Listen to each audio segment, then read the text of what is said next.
I've had to flee my home. I cannot be there. I made the mistake of returning and going out to do reporting. And for that, I nearly lost my life. Nobody's been arrested. And this is the second high-profile assault that was caught on video. So that's the message that's sent to anybody. You dare to speak up, they will go after you and make sure not just you suffer and you may die, but your family will suffer too. For the wrong to rule, the good must just stand idly by. My guest today is investigative journalist Andy Ngo. For those of you who aren't familiar with him, Andy is a journalist who goes where other journalists fear to tread. In particular, by going undercover and infiltrating Antifa mobs in his hometown of Portland, Oregon. Andy then shot to global fame after being brutally beaten to the point of a brain hemorrhage by these thugs in the summer of 2019. Andy has written a book, a New York Times bestseller called Unmasked, Inside Antifa's Radical Plan to Destroy Democracy, a book so dangerous that even liking it on social media is enough to get you cancelled. Undeterred, Andy continued to report on the rioting that led up to the presidential election this year and was again badly attacked and forced to hide in a hotel foyer in fear of his life. Get off my property right now. Holocaust denying bitch. I can't wait for you to come out, Andy. You thought the milkshakes were bad last time, we're gonna beat the fuck out of you, bitch. So, welcome to episode 3 and welcome to Andy, who has joined me. Thank you so much, Andy, for coming. Can I just get straight to the point and ask you what it's like to fear for your life? And can you describe the emotions that you go through being chased twice now and beaten so brutally? Wow, you just cut to the chase, don't you? What's it like?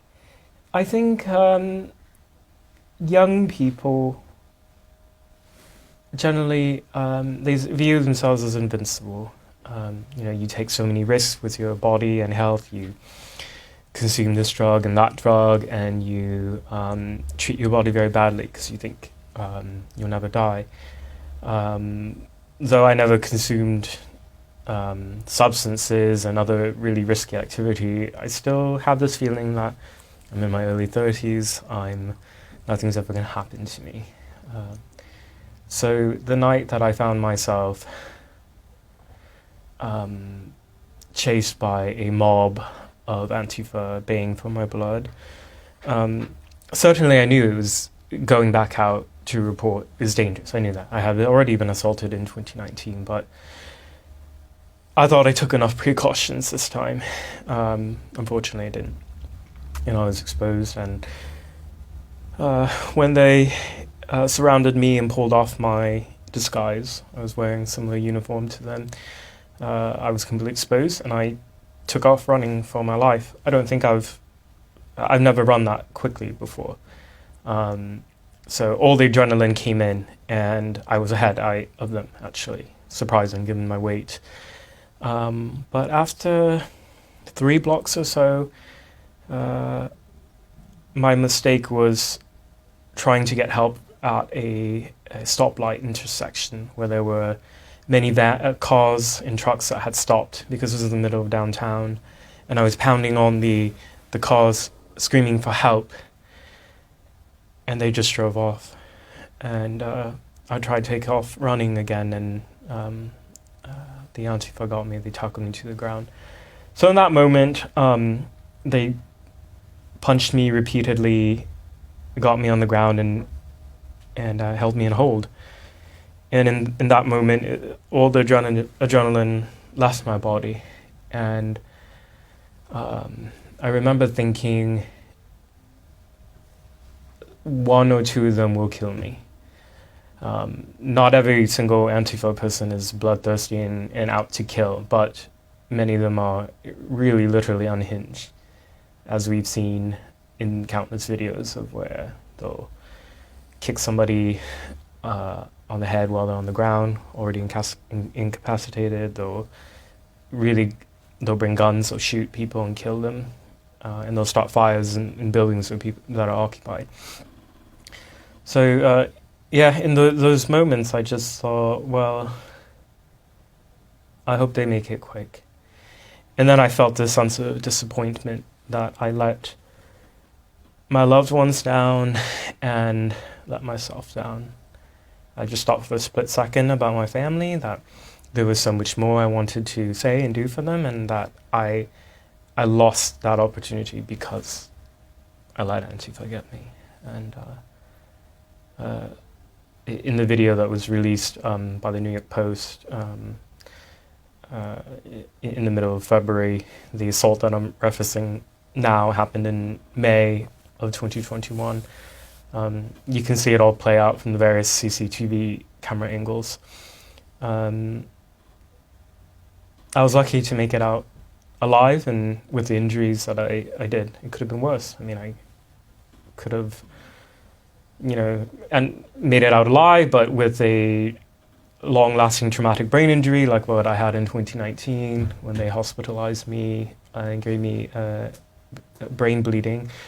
I could have lost access to the use of my limbs. I mean, I had a really bad knee injury. They ripped the tendon in the knee. But with that said, I'm very fortunate that I got out. And what's it like walking around a city with pictures on the walls saying "Kill Andy Ngo," and having your family harassed and intimidated, and then but this is your home, right? This is where you live. So I suppose any normal or sane, someone like me who's less brave than you, having had the 2019 experience, I would have been so terrified that I wouldn't have gone out again. What motivates you to report on Antifa? because the truth and accuracy matters. And I know that's a cliche to say that, but a lot of the reporting that is done on Antifa by the establishment press, for example, journalists who are normally based in DC or New York or a different city and will temporarily go to Portland to cover something. The reason why so much of it is inaccurate is because they don't really understand the landscape, for one. When you say the landscape, what do you mean? The political landscape, the cultural issues that are at hand that are unique to the city. Because Portland has been well known. Louis III did a documentary on Portland, didn't he, quite early on? It's a very progressive city. What differentiates Portland culturally as a cultural landscape from, say, any other city in North America? Okay, so a lot of the audience watching are international, so I'll lay a little bit of the context. Portland, Oregon is geographically located in the northwest of the United States. It's the biggest city in the state of Oregon, and it's a left-wing monoculture. I can't think of another way to describe it. By monoculture, I mean that it's not just like a city where any other city where Democrat Party politics dominate because it's an urban area. It's where it's only leftist politics there.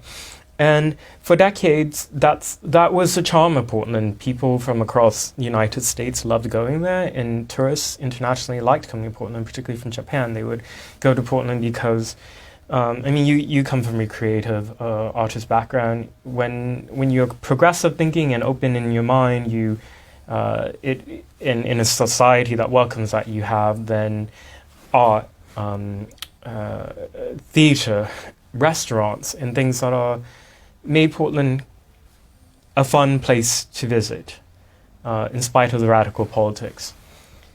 And that was the context I grew up in. The slogan for the city is "Keep Portland Weird." They knew that they were a very secular, a-religious city that didn't honor any traditions or history of America, and that it was weird, often for the sake of being weird. That it was commercialized. But after Trump was announced the winner, I should say, in 2016, even before he was inaugurated, that night, November 2016, we had 3 days of rioting in Portland, which I don't think anywhere else in the United States had multiple nights of rioting. And the reaction from the establishment press and the local city council and local politicians were that essentially the rioting in Ngo was justified because Trump is a fascist, and now America is going to soon inaugurate a fascist regime, and that people needed to resist by any means necessary. And if that included violent property destruction and threats against supporter of Donald Trump, so be it.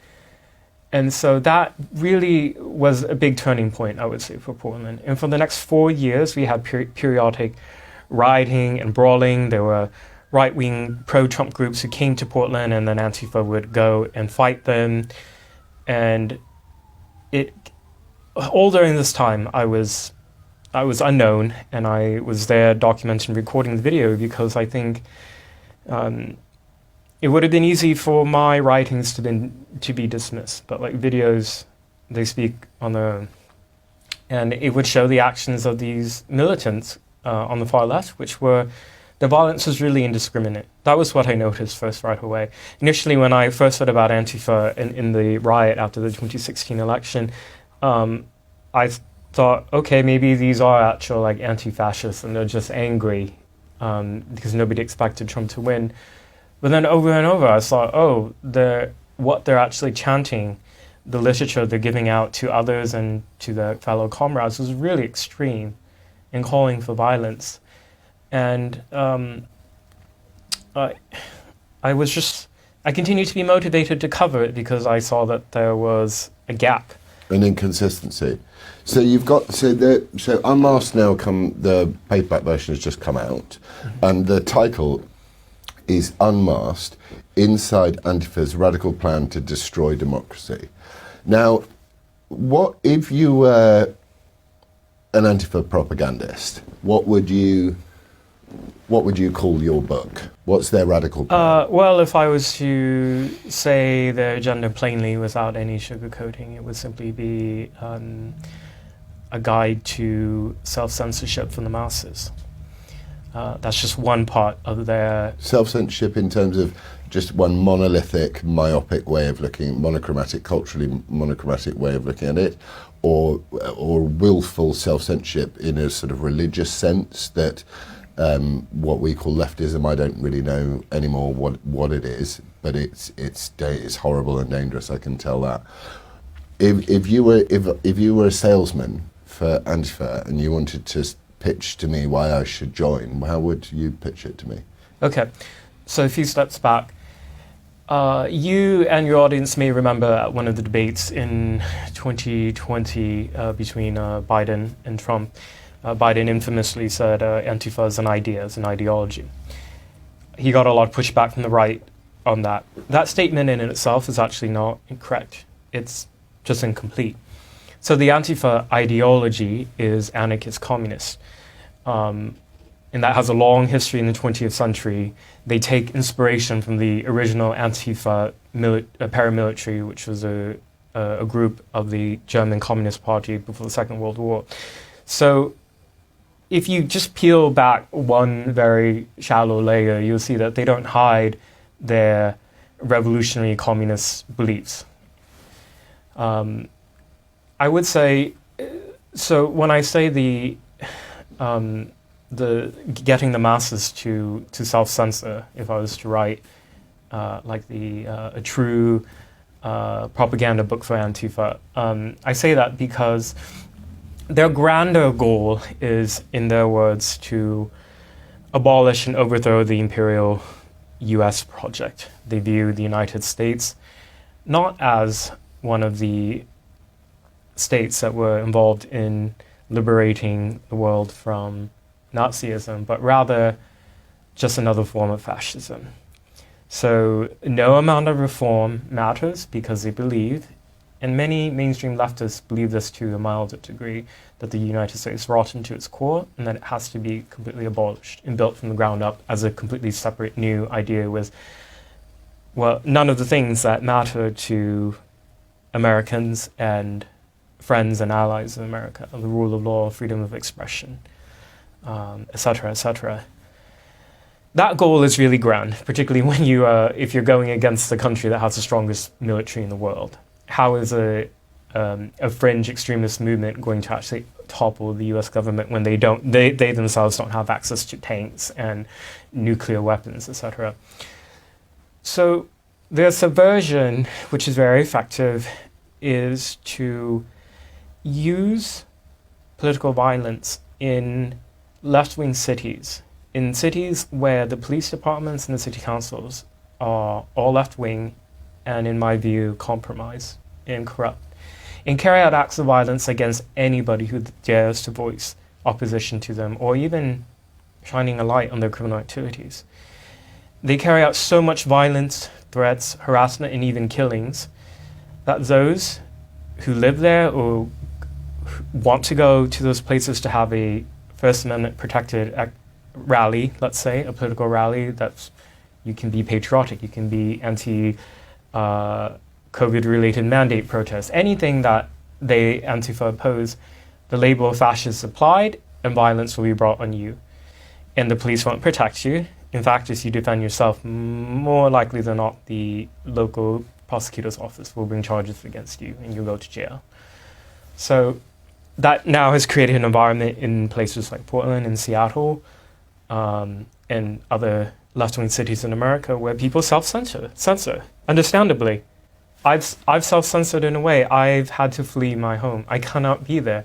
I made the mistake of returning and going out to do reporting. And for that, I nearly lost my life. Nobody's been arrested. And this is the second high-profile assault that was caught on video. So that's the message that's sent to anybody. You dare to speak up, they will go after you and make sure not just you suffer and you may die, but your family will suffer too. That's just horrendous. Do you think that, so you came to England and you've now spent substantial time in England. What are the, and you seem like an Anglophile to me because I see you on TV wearing tweed sometimes, and I think I get a sense that there's a lot about England that you really like and appreciate, but you're very balanced about these things. What would you say were the similarities between America and England, and B, the differences, and is what is happening in various little pockets of American cities, especially Democrat cities with corrupt DAs and all of this sort of stuff, is England vulnerable to what, the old phrase, America coughs, England gets a cold? Is the UK vulnerable to this, to what's happening? And well, no, I'm sort of making about 8 questions at once, but the main question is what are the similarities between the two different cultures, and what are the differences, and what are the things that we should possibly be aware of and concerned about or not concerned about in terms of the influx of this sort of ideology? I think people who are raised in countries that were formerly colonies of Britain, once they go to Britain, they see it as the sort of the root of the same tree. Yeah, the cradle of it all. And I've always admired Britain for its political history and its traditions and what it's gifted to the world ever since I've been coming when I was young. I would say, though, that your country is vulnerable to some of the political extremism on the left that America and Canada has been experiencing. Although it will just be much further down the line, or maybe not even much further, just down the line. I think one of the indicators for that you can see is so part of the reason why so many people in America turned out to the streets to protest and then riot and start fires and all sorts of violent criminality after George Floyd died. It's because Black Lives Matter and the left and the far left and Antifa exploit the American sentiments about the country's history with slavery and then post-slavery, or the institutionalized racism that kept non-white citizens separate and of a different class and not access to the rights they were entitled to. But then surely you would be and one of their chief cheerleaders. You tick all the intersectional boxes. You're not straight, you're not white, and you are a male, I suppose. But why don't you tick those intersectional boxes as well? I say exploit the history of America, and I use the word history because it's in the past. That's not to say that the country is perfect. I am a big patriot, but I'm not one of the people who would say that there are no barriers that various groups of people may face, and that may include, at times and in different localities, white people, by the way. So I do tick some of these boxes that the Antifa and the far left purport to care for. So I'm a homosexual person of color. And I think the fact that I am so vocal about the far left's violence and extremism, and I'm critical of it. I'm not, I don't excuse it. I think there's a certain additional hatred for me because it's like I've betrayed them. In a lot of the hate messages to me, and sometimes threats of violence and death threats, so they will often allude to my race and the fact that I'm gay in their anger. I wonder whether it's the same. I mean, I don't get half the anger. I get physical threats aimed at me, but nothing like you've had. But I wonder whether, because I'm meant to be a sort of actory type, that I'm meant to hold a certain set of political views that are acceptable to the creative class. You know, as you said, Portland was a cultural centre, and that they see me as I've betrayed show business in some way, or how actors are meant to be. So maybe there is something in that, the fact that, you know, you'd get less grief if you were a sort of bearded guy called Chaz and you wandered around with a, you know, American flag bandana. It would be all slightly different. Yeah, it's not easy for my detractors to pigeonhole me as some southern redneck racist who's motivated to do my work because I'm actually a neo-fascist or something. They try to throw those accusations at me regardless, baselessly, to try to destroy my reputation. But going back to your question, understandably, a lot of Americans have guilt over the history, the undeniable history, similar to how various societies in Europe, in their treatment of their Jewish citizens during the Second World, with the Holocaust, they have guilt over that. And then now you have radical militant ideologues who see an opening to exploit that guilt and turn those feelings into anger and hatred and a desire to carry out violence.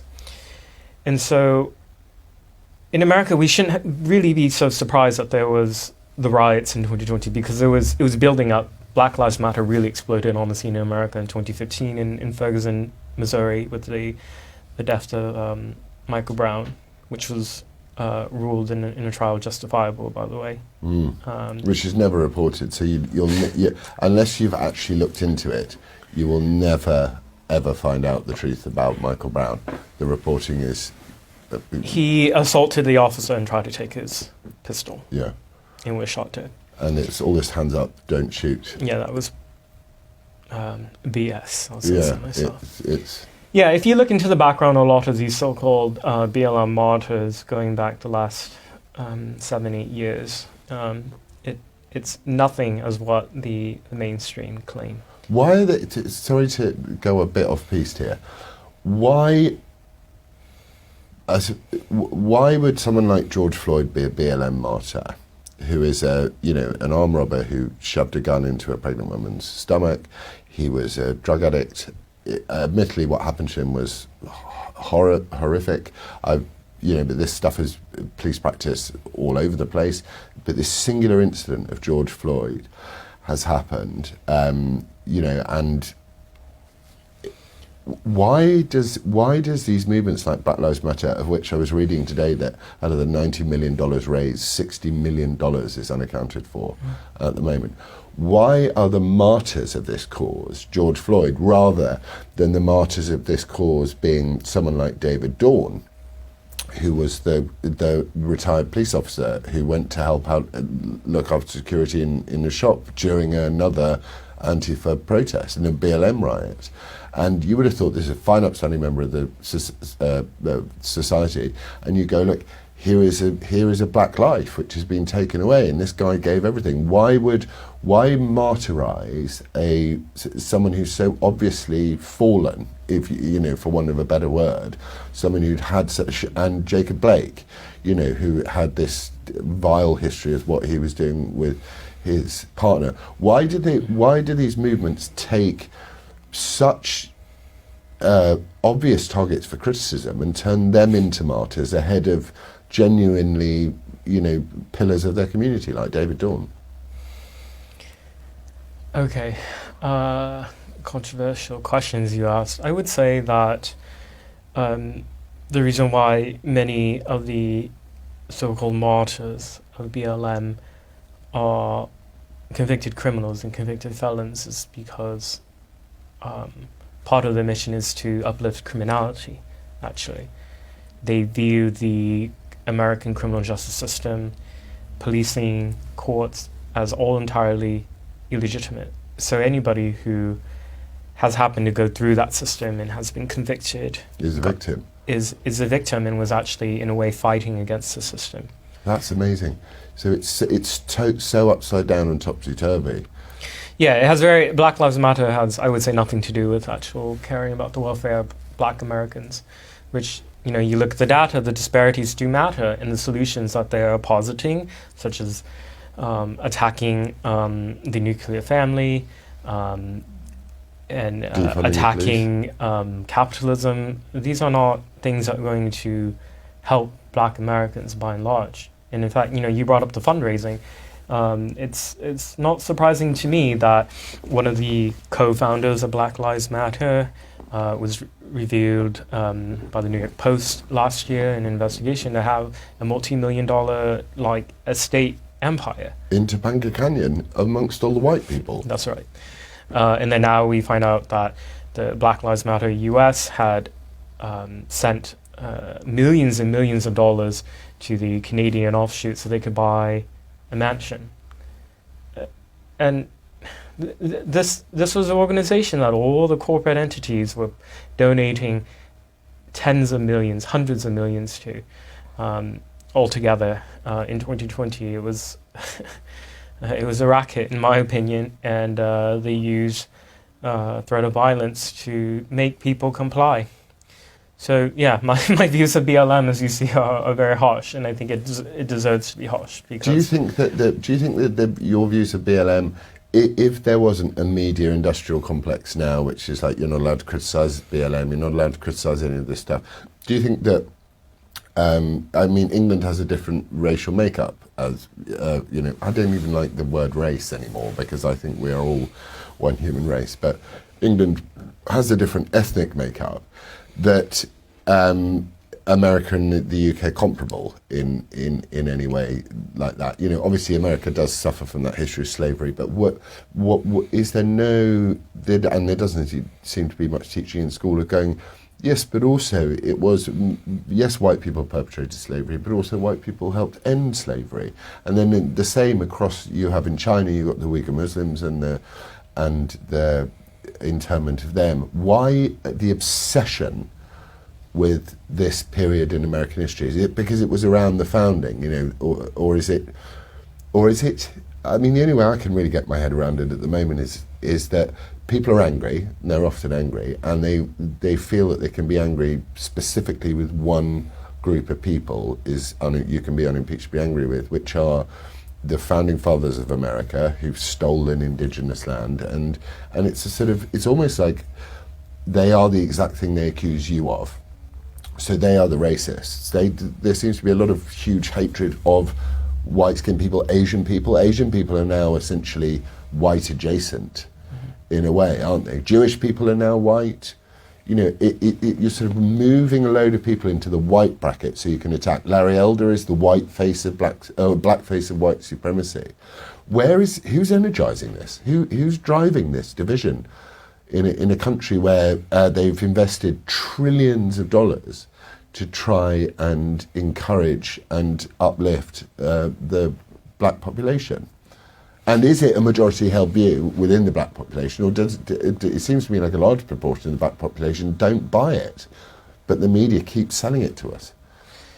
On the slavery point, slavery afflicted humanity throughout evolutionary history, and those who offer sober and non-politically aligned analysis of slavery in the American context, it doesn't really stick out compared to other forms of slavery that existed simultaneously in other parts of the world and before that. That's not to say that horrific things didn't happen, but in the leftist so-called decolonial activists and their allies in BLM and Antifa, etc., they are elevating the American experience as particularly as unique and the most horrific in all of humanity, and here's the crucial part, one that can actually never, that you can never overcome. And that's why they always use these terms of like vague terms like systemic racism and such. And when you point to racism being anything and anywhere and everywhere, then you can't come up with solutions to really combat it. And that's intentional. So what was surprising for me here, seeing what was happening in Britain in 2020 with the riots that were happening in America and in Canada. So given that you don't have that same history of slavery as that the US did, you don't have that same guilt because the entire history was different, and your black and white relations in this country are much better, I would say, because you can measure that through the percentage of people who are mixed race. Still, despite all that, BLM militant activists were still able to export this George Floyd fury into England, into parts like London and Bristol. Yeah. It was obligatory, though. There was an element of obligatoriness about it, that if you didn't post the picture of the black square on George Floyd's, either the day he died or whenever it was that day, Blackout Tuesday, that you were in somehow... Where does the organisation behind that come from? Sure, I was looking at Instagram and it was just black pictures all the way down Instagram, and I'm like, Instagram's broken. Where's the organisation behind this? I understand what you're saying, which is that ultimately they see America as a failed project, and the only way to do is to tear it all down. I can understand that as a philosophy, but what would they replace it with? Well, it depends on who you ask. In my view, based on the statements and writings of the founders of Black Lives Matter, there were several women. Those founders are traditional communists, really, and they don't necessarily. I think they're okay with many of the institutions as long as the power puts them at the top. Whereas the Antifa, they're anarchist communists, and that anarchist part is important because Antifa believe in no states, no borders. So one of the things they do, for example, is to try to facilitate illegal human trafficking and through the southern border in the United States. 2 million this year so far already. Yeah, every year they, before the pandemic stuff, they would do these sort of direct action trips down to the southern border to try to find ways to sabotage the efforts of the U.S. Border Patrol agencies to secure the, in many parts of it, open borders. They view that they recognize that as destabilizing, and you being on this continent in 2014, 15, 16, the continental Europe did experience how destabilizing it was to bring in for more than 1 million people to come in masses unaccounted for. There were terrorist attacks that were linked to these open borders, the Paris attacks, for example. It was destabilizing to the local political system. It led to, I mean, understandably, you can't integrate all these people at once who have a lot of needs, who are coming from failed states with a completely different religious, cultural ethos. Anyways, so Antifa believe that they can organize society around communes. And where given the opportunity, they've tried it, such as in the Capitol Hill Autonomous Zone in Seattle in 2020, otherwise known as Chaz. I went there, and this is how they envision the world. And I say, as I wrote in my book, I said, you want to see what an Antifa territory or state looks like, you should have gone to Chaz. What you had were shootings, attempted rape, people were getting killed, just crying 24/7 because, to recount the history of Chaz, after George Floyd died, Seattle had a lot of rioting, as Portland did, and Minneapolis and other cities. And there was an effort by the Antifa extremists every night to gather in masses to try to storm and burn down one of the police stations in what is in the Capitol Hill area of Seattle, which is close to downtown. And they succeeded in forcing the police to evacuate. And once the police evacuate, that was the only law enforcement presence in that area. So what they did was they created a hard border. And that's the irony, right? They call for open borders, but the first thing they do is to create a hard border. They sent their militants to go and guard these borders with guns. And you had to cross the checkpoints to go in and out, and traffic was brought to a standstill. So with the Freedom Convoy protests that are happening in Canada, I'm just wondering why these same leftists who are decrying that protest, which has resulted in nobody getting killed or any attempted murders, why the people who are against that were silent in 2020 when there was this insurrection in the middle of a major American city that resulted in deaths. The deaths of Black people, I should add.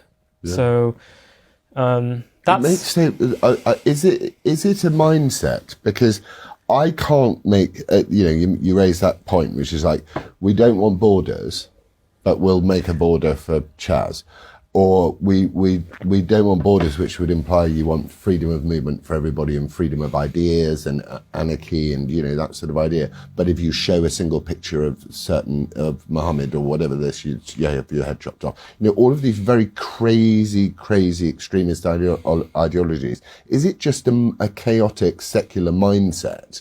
Or is it something... Because I find what's so difficult about it is I cannot draw... I operate on logic and reason, and this just seems to be built on chaos and destruction, murder and death.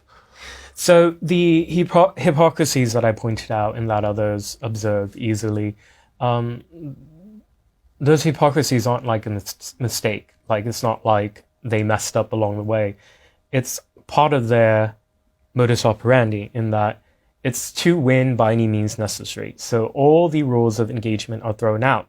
For example, Antifa bring video cameras and photo cameras to document the brawls that they're involved in, not so that they can release this footage as a journalistic endeavor, but so they can capture the faces and other identifying features of those that they want to dox and blast this information on social media so these people are hounded from their jobs and targeted at their homes. Now, if you go with the same belief thinking, well, you're bringing your camera, as you have the right to do, to document these public events. I'm doing the same. They say, no, your camera is a weapon against us. Therefore, we see you with the camera. We'll ask you to stop. If you don't, we'll break your camera. And if you continue to show up or you're using another alternative device, we'll beat you until you learn your lesson. Yep. And people just sort of accept that. And so I kept going out in Portland in 2020 when the riots went on, the longest of any city in America, because the journalists were threatened away and assaulted away. And they wouldn't publicize that either, which was very frustrating, though not surprising. There's a lot of reprisal that you put yourself under if you dare to speak out about mistreatment by left-wing extremists. So that's, to go back to one of your earlier questions, that was part of the reason I kept going out. It was really important to document what was happening in real time. And field reporting is really important. A lot of journalists don't do that anymore. And that's how you get all these fake stories that end up getting published in papers of record, such as years and years about all this reporting on the fact that the 2016 election was an illegitimate election because Russia had allegedly stolen the election, which is completely untrue and a fake story. And it was because these journalists were at their desks in their bureaus in DC and New York. Same thing when they parachute into Portland. They don't, they only get one small snippet. And so, if people ask me, would you do it again? I don't know. I know you will. Suffered a lot. It's allowed me it's forced me to really get more creative in my reporting. There's a lot of things you can do without necessarily putting yourself on the ground in a way that gets yourself endangered. And so, that's why I haven't been silenced. I still do my reporting, which is why they still continue to threaten me and threaten my loved ones. What do you think is, so we've got the midterms coming up in America. All of the polling is that Biden is the least popular president in history, possibly, in living memory, very least in living memory. Do you have a prediction that there will be a turnaround, that people will, because it seems to me the Democratic Party are slightly lost to the most radical element of it. Biden, that famous, the grown-ups are back in charge, just is, to me, sort of laughable now. It seems crazy. What do you think the midterms might bring to America? And do you think in the run-up to the midterms, should it be looking positive for the Republicans that suddenly this Antifa army might start mobilizing itself again in more rioting? Well, in general, the midterms will benefit the party that doesn't hold the executive office. So that's a given. Now, the question is to what degree the Republicans will benefit from the elections. I don't know. I think a lot of Americans disapprove of the current president and the vice president and his administration, but I'm not sure if that's enough to really motivate them to support the other side. And, with that said, when Republicans have held both chambers of Congress, they didn't really pass through the legislation that was needed to improve the country anyways. So I'm not sure if this can really be solved by a party issue. It's not a political problem. It's partially that. For example, like in Portland, who's the mayor, who's the city council really matters. But the reason why is it so? He's Ted Wheeler is the mayor, isn't he? But even he can't placate the mob, can he? So he goes out, and this is the problem.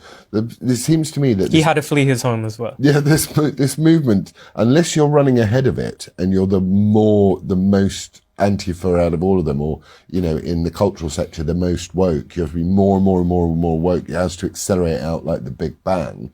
You're in danger. So he booed and harassed. His building was set on fire at one of the riots, which is occupied by families. By the way. Do you not think he would change he would sort of go, I might get a little bit more socially conservative and try and protect my city if my own house is being burnt down and my progressivism isn't working?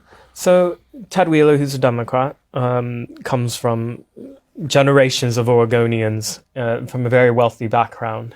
I would say his eyes opened up in 2020, but by the time they opened up, because Antifa threatened his life and went to his house multiple times and endangered him in the building. By the time he opened his eyes, that was in late summer, early autumn 2020. It was too late. You have already had most of the damage being done, most of the networks being established, the money having already been fundraised. The local prosecutor, which for international audiences, in most places in America, the prosecutor, that's the individual who can determine which suspects to prosecute. That is an elected position. So it all goes back to the political monoculture. Yes, a lot of Portlanders didn't like that the riots went on for 120 days. But is that enough for them to vote differently? No.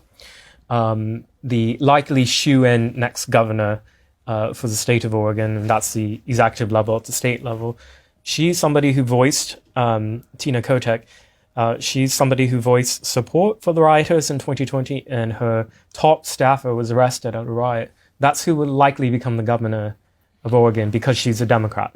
So, like nationally, it's hard to like predict where things will go. I would say it's a little bit easier locally, and locally is where it matters. And so in the UK, now that you've spent a lot of time here, you love it here. What do you see? What if you had to predict the next sort of things that would start? Obviously, we're seeing the all of our institutions are trying to decolonize themselves. Our children are being hypersexualized in schools. The young 6-7-year-old kids are being taught how to confront racism through art. Really odd stuff, especially if you've got young children. Young children are just not racist. It's not possible to be racist as a very young child. If you had any predictions or any warnings or any cautionary tales for the United Kingdom after all that you've been through, what would you say?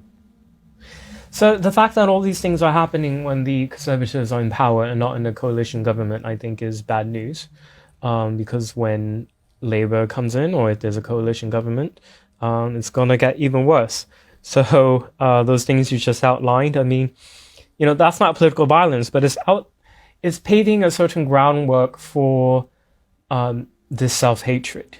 You have to build up a certain amount of self-hatred in the populace before you get them to a point where they're willing to tolerate violent direct action, because they think that all of that is being done for a good reason. This has been like sort of the most masterful thing about BLM and Antifa is that in the face of deadly riots, you would have the establishment media describing them as peaceful. And it's because these riots and these deadly acts, some of them, were perceived to be to further the cause of racial justice and social justice. But all they're doing is furthering the cause of chaos and anarchy. Okay, here's a tricky one. Last question. Is there any way, can political violence ever be justified? In response, so, for example, Trump threatened to send in the army, didn't he? And I don't think he did. He didn't, if I recall correctly, when the riots were happening in 20, he offered to send in not the army, but send in more federal resources. And that was desperately needed because night after night in July 2020, thousands of people surrounded the federal courthouse in downtown Portland. And tried to burn They brought weapons to injure the officers the federal officers who were following orders to protect this building. They brought rope and cutting equipment to break apart and cut apart the barrier so they could storm it. They brought firebombs. And despite all that happening night after night after night on camera, when President Trump at that time offered to send in surge and additional resources because they needed more officers to protect and secure the place, the response from the mayor, the city council, the 2 senators, the governor was to all denounce Trump, to say that for him to get they said, secret police out. They compared the federal officers as like Stasi or Gestapo that were disappearing people, and the press amplified a lot of disinformation about people who allegedly disappeared, which is complete bogus. What's in it for the press, though? What's in it for the press? Why would the press? You would have thought that within any fair and reasonable society that you would have a sort of what would be traditionally called a right-wing press and a left-wing press, but the press now seems to be monolithically. You've got Fox News and you've got Tucker Carlson who says it essentially, as far as I can tell, how it is, if you've got a sensible brain. But then you've got their ratings are tanking. CNN's ratings are down, something like 90%. Why are they still saying this stuff if it doesn't make them any money? I don't understand. Most journalists who work for establishment press are establishment liberals. And liberals, I would say most of them were radicalized after Trump was elected. They, to varying degrees, really believed that America had elected a Hitler-like figure and that democracy itself would be overturned in the country and that the institutions would be dismantled and that Trump would never leave office and that his political opponents would be imprisoned and killed. They really believed that. You can see how crazy it is, but they believed it. So they believed their role. And you could look at a number of journalists like Jorge Ramos was one who explicitly said it's not about just reporting anymore. It's about like becoming an activist reporter. It's like being politically black and actually black, racially black and politically black.